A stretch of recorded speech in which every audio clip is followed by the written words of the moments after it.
الحمدللہ رب العالمین والصلاة والسلام علی سید الانبیاء والمرسلین اما بعد فاعوذ باللہ من الشیطان الرجیم بسم اللہ الرحمن الرحیم وقد یلقی الخبر لأغراض اخری، اور کبھی لائی جاتی ہے خبر دوسری اغراض کے لیے، دوسری غرض کے لیے، یعنی کہ پیچھے تو تھا خبر میں اصل یہ ہے کہ وہ یا تو خبر لازمی فائدۃ الخبر کے لیے ہوگی، یا تو لازمی فائدہ ہوگا خبر سے مطلوب، یا تو پھر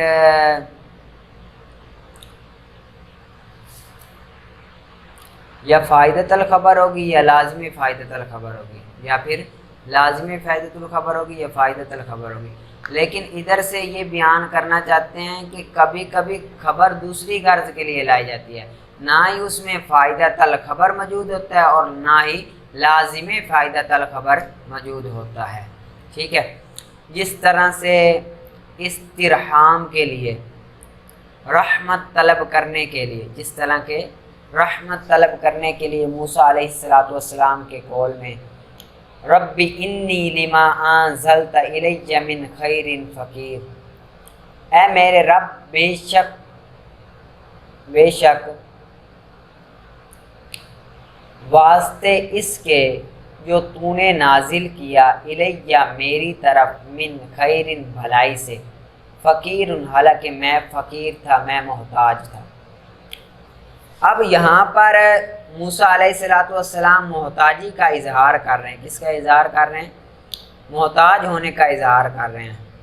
اب یہ نہ ہی فائدۃ الخبر ہے، نہ ہی لازمی فائدۃ الخبر ہے، نہ لازمی فائدۃ الخبر ہے، نہ ہی فائدۃ الخبر ہے کہ اللہ تعالیٰ کو بتا رہے ہوں کہ میں محتاج ہوں۔ اللہ تعالیٰ کو یہ بتا رہے ہیں کہ میں محتاج ہوں، حالانکہ اللہ تعالیٰ جانتا ہے،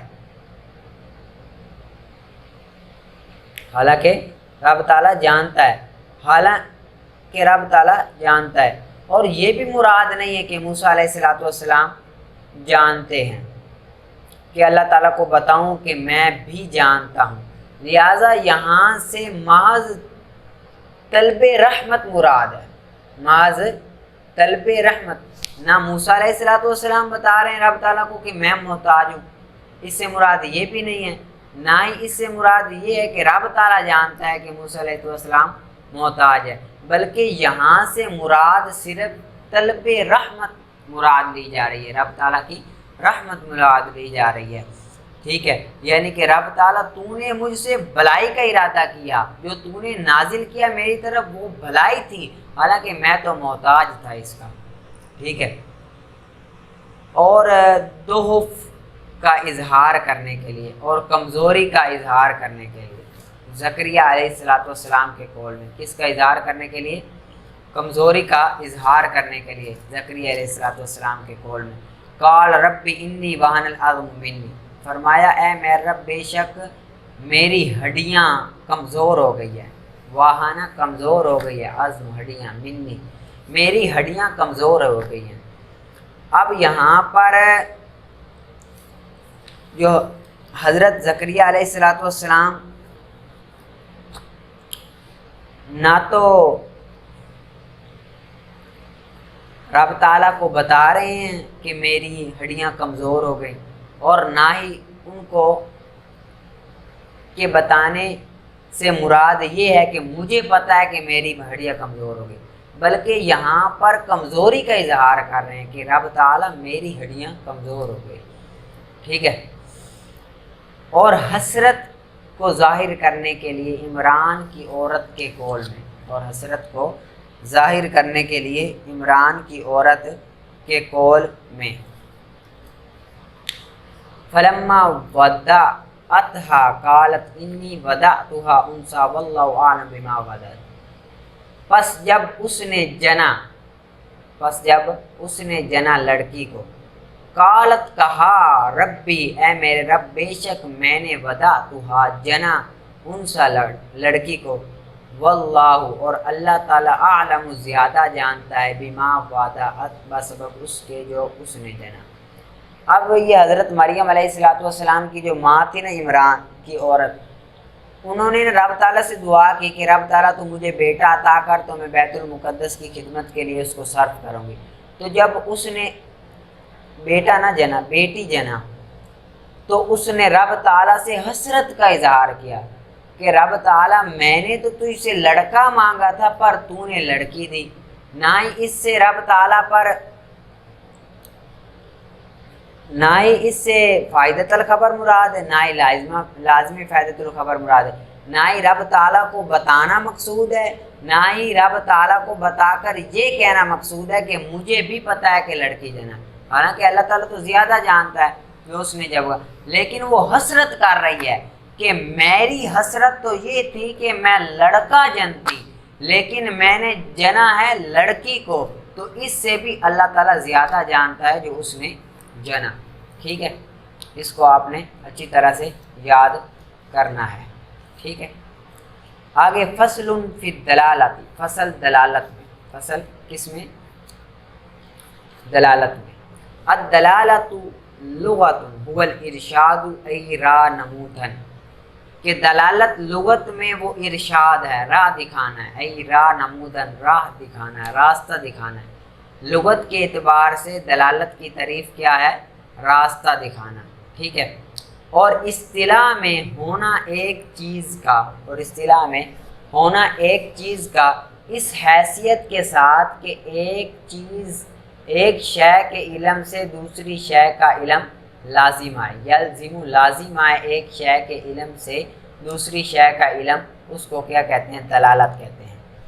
لغت اصطلاح میں کس کو کہتے ہیں؟ ہونا ایک شے کا اس حیثیت کے ساتھ کہ لازم آئے ایک شے کے علم سے دوسری شے کا علم، اس کو دلالت کہتے ہیں۔ ٹھیک ہے، والدلالت قسمان، اور دلالت کی دو قسمیں، لفظیہ اور غیر لفظیہ۔ ایک ہے لفظیہ اور دوسری ہے غیر لفظیہ۔ اور واللفظ ما یکون الدال فیہ اللفظ، اور لفظیہ وہ جس میں دال لفظ ہو۔ لفظیہ کیا ہے؟ جس میں دال لفظ ہو۔ ٹھیک ہے، اس کو کیا کہتے ہیں؟ لفظیہ کہتے ہیں۔ اور غیر لفظیہ وہ جس میں دال لفظ نہ ہو۔ غیر لفظیہ کسے کہتے ہیں؟ جس میں دال لفظ نہ ہو۔ ٹھیک ہے، وَكُلُّ مِنْهُمَا عَلَى ثَلَاثَةِ أَنْحَاءٍ، اور ان دونوں میں سے ہر ایک کی تین قسمیں، ان دونوں میں سے ہر ایک کی تین قسمیں۔ کتنی قسمیں ہیں؟ ان دونوں میں سے ہر ایک کی تین قسمیں ہیں۔ ٹھیک ہے، پہلی ہے لفظیہ وضعیہ، لفظیہ وضعیہ، لفظیہ وضعیہ، جس طرح کے لفظ زید کی دلالت اس کے نام پر، اس کے نام پر، جس طرح کے لفظ زید کی دلالت ذات زید پر، لفظ زید کی دلالت ذات زید پر۔ اب یہ لفظیہ وضعیہ ہے۔ مثال کے طور پر جس طرح کہ اب کوئی شخص بلائے زین، تو اس سے مراد میں خود ہوں، میں ہمارے ناطق شخص معین مراد ہو، ہمارے ناطق شخص معین مراد ہو۔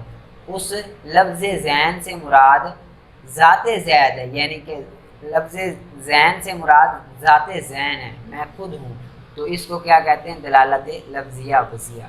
ٹھیک ہے، اور وثانیت، اور ثانی لفظیہ طبیعہ، جس طرح کہ اوہ اوہ کے لفظ کی دلالت، اوہ اوہ کے لفظ کی دلالت، اوہ اوہ کی آگے لغوی تحقیق بتا رہے ہیں، سیغوی تحقیق بتا رہے ہیں۔ کیا بتا رہے ہیں؟ سیغوی تحقیق بتا رہے ہیں کہ حمزہ کے دمہ کے ساتھ ہے، حمزہ کے دمہ کے ساتھ ہے، اور ہائے محملہ کے سکون کے ساتھ ہے، اور ہائے محملہ کے سکون کے ساتھ ہے، یعنی کہ اوہ اوہ ہے۔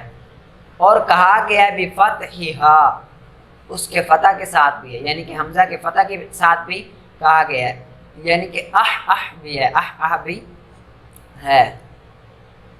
سینے کے درد پر، اوہ اوہ، لفظ اوہ اوہ کی دلالت سینے کے درد پر، سینے کے درد پر دلالت۔ فَإِنَّ الطَّبِيعَةَ، پس بے شک طبیعت، پس بے شک طبیعت مجبور کرتی ہے اس لفظ کو نکالنے پر، پس بے شک طبیعت مجبور کرتی ہے، تدتری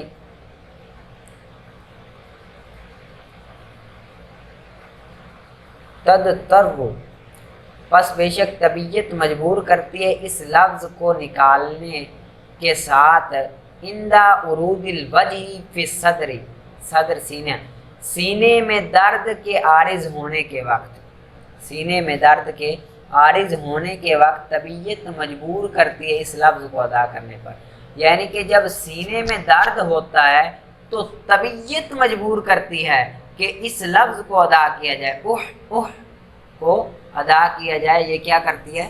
طبیعت مجبور کرتی ہے، طبیعت مجبور کرتی ہے اس لفظ کو نکالنے پر سینے میں درد کے عارض ہونے کے وقت، ٹھیک ہے۔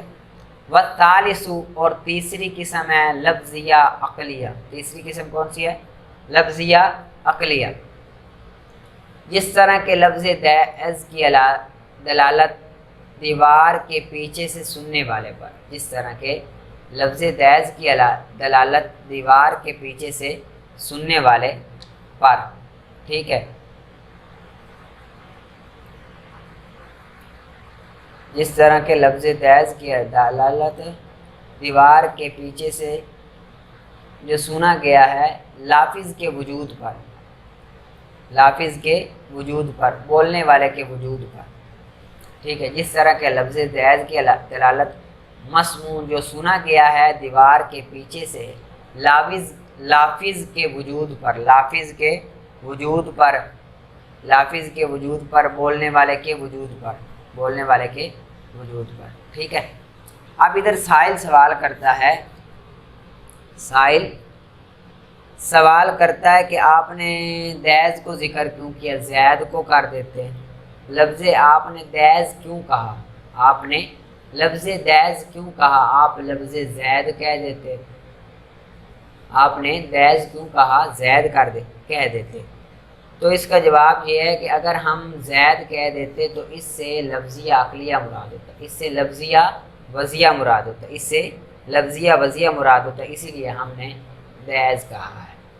پھر سائل سوال کرتا ہے کہ آپ نے دیوار کے پیچھے کی قید کیوں لگائی، آپ نے دیوار کے پیچھے کی قید کیوں لگائی، ٹھیک ہے، سائل سوال کرتا ہے کہ آپ نے دیوار کے پیچھے کی قید کیوں لگائی، تو جواب دیتے ہیں اگر دیوار کے پیچھے کی قید نہ رکھی گئی ہوتی، اگر دیوار کے پیچھے کی دلالت دیوار کے پیچھے کی قید نہ لگائی گئی ہوتی، دیوار کے پیچھے کی قید نہ لگائی گئی ہوتی تو پھر مشاہدے بھی داخل ہو جاتا، تو پھر مشاہدے کا بھی دخل ہوتا، اگر دیوار کے پیچھے کی قید نہ لگائی گئی ہوتی تو پھر مشاہدے کا بھی دخل ہوتا، پھر مشاہدے کا بھی دخل ہوتا، اور وہ خالصتاً عقلی نہ رہتی، خالصتاً کیا نہ رہتی؟ عقلی نہ رہتی، ٹھیک ہے، پھر خالصتاً وہ کیا نہ رہتی؟ عقلی نہ رہتی، ٹھیک ہے، سمجھ آ گئی ہے؟ بس اس کو آپ نے اچھی طرح سے یاد کر کے لانا ہے، ٹھیک ہے۔ وَمَنْ بَاعَ عَبْدًا عَلَىٰ أَنَّهُ خَبَّارٌ أَوْ كَاتِبٌ فَوَجَدَهُ بِخِلَافِ ذَلِكَ، اور جس نے بے کی غلام کی، جس نے بے کی غلام کی عَلَىٰ أَنَّهُ، اس شرط پر کہ بے شک وہ خبار ہے، روٹیاں پکانے والا ہے، او کاتب، یا پھر وہ کاتب ہے، لکھنے والا ہے، ٹھیک ہے، پس اس نے پایا اس کے خلاف، پس اس نے اس کے خلاف پایا، یعنی کہ نہ تو وہ روٹیاں پکانے والا تھا اور نہ ہی وہ کیا تھا؟ لکھنے والا تھا، تو پس مشتری کو اختیار ہے، پس مشتری کو کیا ہے؟ اختیار ہے، مشتری کو اختیار ہے، اگر چاہے تو آخذہ، اس کو لے لے، بجمیع الثمن، تمامی ثمن کے ساتھ، اور اگر چاہے تو اس کو ترک کر دے، اگر چاہے تو اس کو تمام ثمن کے ساتھ، جتنے میں بات ہوئی تھی اتنے کے ساتھ لے لے، اور اگر چاہے تو اس کو کیا کر دے؟ رد کر دے کہ میں نہیں لیتا یہ، ٹھیک ہے۔ آگے بابو خیار الرؤیتی، بابو خیار الرؤیتی، ٹھیک ہے، رویت، خیار رویت کا باب، خیار رویت کا باب۔ خیار رویت کہتے ہیں کہ کسی چیز کو نہ دیکھا ہو، کسی چیز کو دیکھے بغیر، کسی چیز کو دیکھے بغیر سودا طے کرنا، اس کو کہتے ہیں خیار رویت، اس میں اختیار ہوتا ہے۔ اگر کسی نے کسی چیز کو دیکھا نہیں، اب ادھر زید اور عمر کھڑے ہیں، زید نے عمر کو کہا کہ 100 من گندم پڑی ہے میرے گھر میں، وہ تجھے میں نے 100 درہم کے بدلے دیتا ہوں۔ تو اب دیکھے بغیر سودا ہو رہا ہے، دیکھے بغیر سودا ہو رہا ہے۔ اب عمر کو اختیار ہے، جا کر دیکھے، اگر اچھی لگے تو لے لے، اگر اچھی نہ لگے تو رد کر دے، اختیار ہے، ٹھیک ہے۔ اس کو کہتے ہیں خیار رویت۔ بابو خیار رویتی، خیار رویت کا باب۔ وَمَنِ اشْتَرَىٰ مَا لَمْ يَرَهُ، اور جس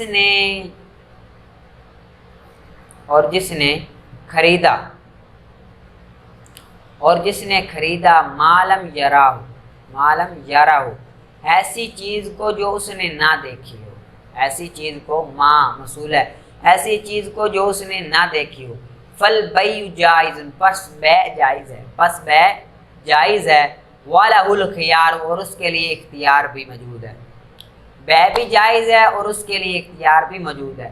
اذا اراہ ان شاء اخذہ و ان شاء ردہ، جب اس کو دیکھے، ان شاء اخذہ، اگر چاہے تو اس کو لے لے، اگر چاہے تو پھر اس کو لے لے، و ان شاء ردہ، اور اگر چاہے تو اس کو رد کر دے، اس کو اختیار ہے، اگر چاہے تو اس کو لے لے، اگر چاہے تو پسند نہیں آئی تو پھر اس کو کیا کرے، رد کر دے، ٹھیک ہے۔ وَمَنْ بَاعَ مَا لَمْ يَرَهُ فَلَا خِيَارَ لَهُ، اور جس نے بیچی ایسی چیز جو اس نے نہ دیکھی، بس نہیں ہے اس کے لیے اختیار، اس کے لیے اختیار نہیں ہے۔ یعنی کہ جس طرح میرے گھر میں گندم پڑی ہے، میں زید کو کہتا ہوں کہ میرے گھر میں 100 من گندم پڑی ہے، وہ میں تجھ کو بیچتا ہوں۔ اب میں نے خود وہ گندم نہیں دیکھی، میں نے خود وہ گندم نہیں دیکھی، زید نے بھی نہیں دیکھی۔ اب زید جا کر دیکھے گا، زید کو پسند آ گئی، لے لی۔ اگر میں جا کر دیکھوں، میں نے دیکھی نہیں، سودا کر دیا، میں جا کر دیکھوں مجھے بیچنی تھی یا نہیں بیچنی تھی، میں نے پہلے سودا کر دیا، اب وہ واپس نہیں ہو سکتی، میرے لیے اختیار موجود نہیں ہے، بلکہ وہ اس زید کے لیے موجود ہے۔ یعنی کہ جو چیز بیچنے والا ہے اس نے چاہے نہیں بھی دیکھی، اس کے لیے کوئی اختیار موجود نہیں ہے، کیونکہ اس کی چیز ہے، ٹھیک ہے، اس کی کیا ہے، چیز ہے۔ وَإِن نَظَرَ إِلَى وَجْهِ الصُّبْرَةِ، اور اگر دیکھا صبرا، اور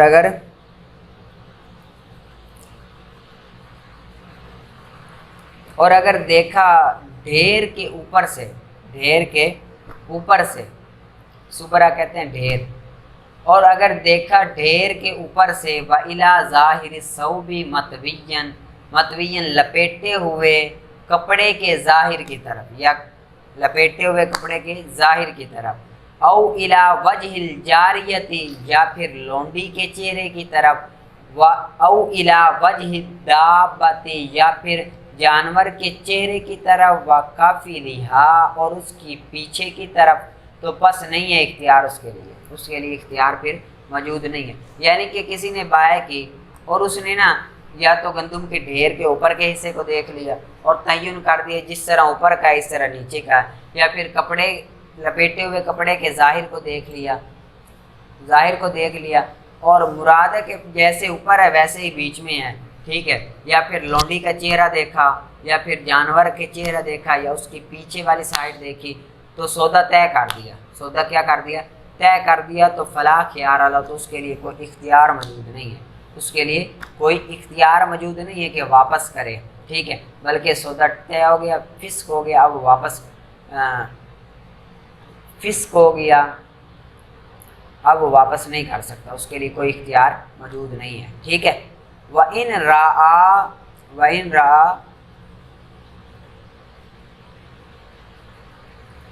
صِحْنَ الدَّارِ، اور اگر دیکھا گھر کے صحن کو، گھر کے صحن کو، فلا خیار لہ، تو اس کے لیے اختیار نہیں ہے، بس اس کے لیے اختیار نہیں ہے۔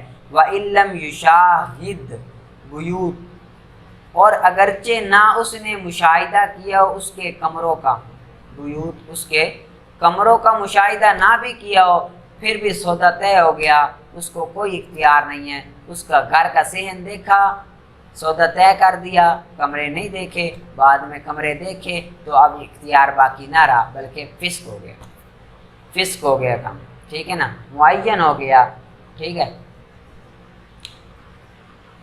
اب وہ واپس نہیں کر سکتا، ٹھیک ہے۔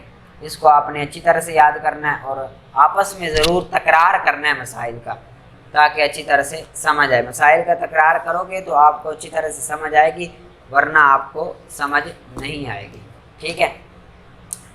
آگے اصول الشاشی کا ہے، وَكَذَلِكَ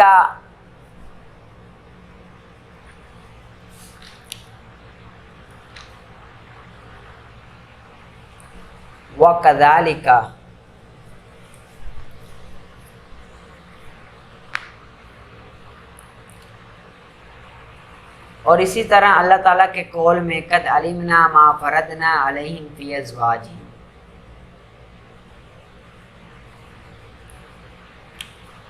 تحقیق ہم جانتے ہیں، ما فرضنا جو ہم نے فرض کیا، علیہم ان پر، فی ازواجہم ان کی بیویوں کے بارے میں، ان کی بیویوں کے بارے میں۔ اب یہ مثال ہے کہ جہاں پر خاص کے مقابلے میں قیاس آیا ہوا ہے، خاص کے مقابلے میں کیا آیا ہوا ہے؟ قیاس آیا ہوا ہے۔ اب ادھر امام شافعی اور امام اعظم کا اختلاف ہے، حق کے مہر، زوج کے حق کے مہر کے معین میں، زور کے حق کے مہر کی مقدار میں، مہر کے حق کی مقدار میں امام شافعی اور امام اعظم کا اختلاف ہے۔ مہر کے، عورت کے مہر کے مقدار میں امام شافعی اور امام اعظم کا اختلاف ہے۔ امام شافعی کہتے ہیں کہ عورت کا جو مہر ہے وہ معین نہیں ہے، وہ کیا ہے؟ معین نہیں ہے، کم دے یا زیادہ دے یا بالکل نہ دے، معین نہیں ہے۔ ان کی دلیل قیاس ہے، ان کی دلیل کیا ہے؟ قیاس ہے۔ وہ قیاس کرتے ہیں کہ عقد نکاح عقد مالی کی طرح ہے، عقد نکاح عقد مالی کی طرح ہے۔ عقد مالی کہتے ہیں خرید و فروخت کرنا، مال کو خرید و فروخت کرنا، ٹھیک ہے۔ عقد نکاح عقد مالی کی طرح ہے۔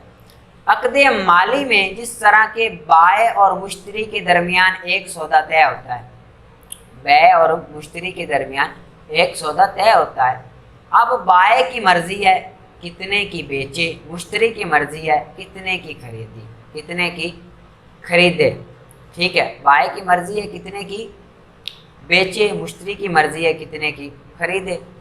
تو یہاں پر بھی اسی طرح ہے کہ عورت اپنی شرمگاہ کو اپنے مرد کے حوالے کرتی ہے، عورت اپنی شرمگاہ کو اپنے مرد کے حوالے کرتی ہے، تو عورت کی مرضی جتنے کی وہ اپنے مرد کے حوالے کرے اور مرد کی مرضی کہ کتنے کی وہ لے، ٹھیک ہے۔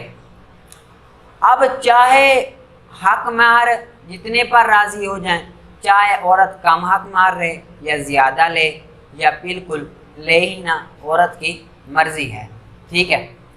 ہمارے نزدیک امام اعظم فرماتے ہیں کہ عورت کی کم سے کم حق مہر تو معین ہے، زیادہ سے زیادہ کی کوئی حد نہیں، کم سے کم تو معین ہے، زیادہ کی کوئی حد نہیں۔ ہماری دلیل قرآن پاک کا خاص ہے کہ رب تعالیٰ نے ارشاد فرمایا ہے قد علمنا ما فرضنا علیہم فی ازواجہم، ترجمہ ہم جانتے ہیں جو ہم نے فرض کیا شوہروں پر، جو ہم نے فرض کیا شوہروں پر، ان پر، شوہروں پر، فی ازواجہم ان کی بیویوں کے بارے میں، ان کی بیویوں کے بارے میں۔